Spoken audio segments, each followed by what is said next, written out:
জিনিস কেমন কালার হয়ে গেছে। শাঁখা বাঁধানোটা আমার মনে হয় যেন কেনা কেনা লাগছে। এই যে আস্তটা কেমন যেন মেটে মেটে কালার হয়ে গেছে। হাড়গুলো ঠিক নোংরা নোংরা কালার, মনে হচ্ছে কেনা জিনিস কিন্তু এইটা আমি পরিষ্কার করব আজকে কিভাবে, সেটাই আপনাদেরকে দেখাবো আমি। তাহলে চলো দেখি কিভাবে পরিষ্কার করতে হয়। প্রথমে আমি একটা বাটি নেব, যে একটা বাটির মধ্যে আমি জল নেব।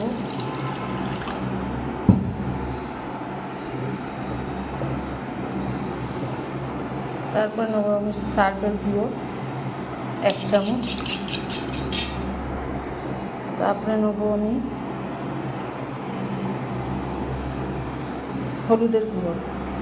এই হলুদের গুঁড়ো আর সার্ফের গুঁড়ো দিয়ে আমাদের সোনার জিনিস একদম চকচকে নতুন হয়ে যাবে, মনে হয় যেন দোকান থেকে পালিশ করে নিয়ে এসছে।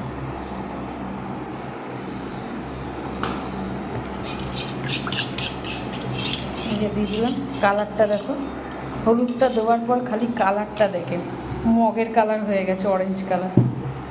এরপর আমি এক এক করে সব দিয়ে দেবো।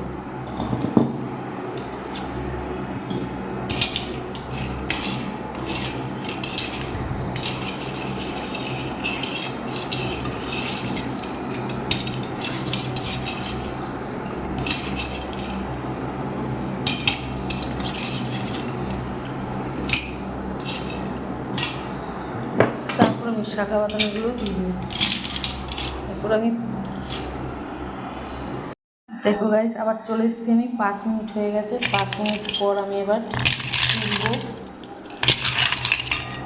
দেখো অবাক করা কাণ্ড, দেখো কত সুন্দর পরিষ্কার হয়েছে, নোংরাও নেই ভিতরে। এই দেখো, এই যে কত সুন্দর পরিষ্কার হয়েছে। হাড়গুলো দেখি, মেন আমার হাড় চকচক চকচক করছে। সোনার দোকানে আর যেতেই হবে না, ঘরে বসে যদি এত সুন্দর একটা যদি জিনিস করা যায় তাহলে তো আর যাওয়ারই দরকার নেই। 1 চামচ হলুদ আর একটু সার্ফের গুঁড়ো দিয়েই এত সুন্দর পরিষ্কার।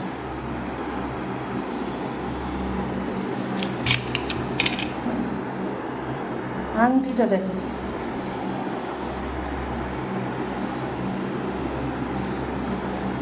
তবে যে নোংরাটা ছিল নোংরাটাও নেই, পুরো পরিষ্কার।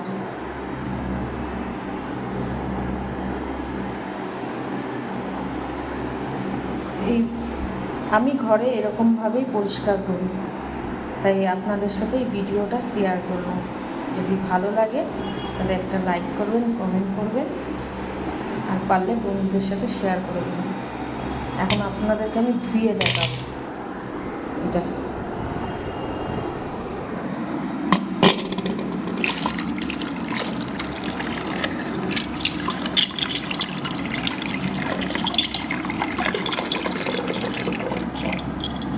এই যে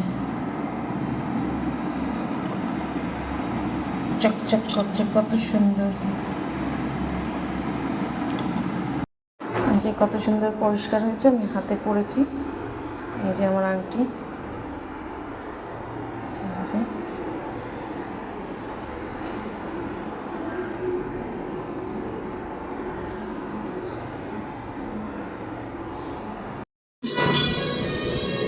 কত পরিষ্কার হয়েছে, যে একটুও ময়লা নেই,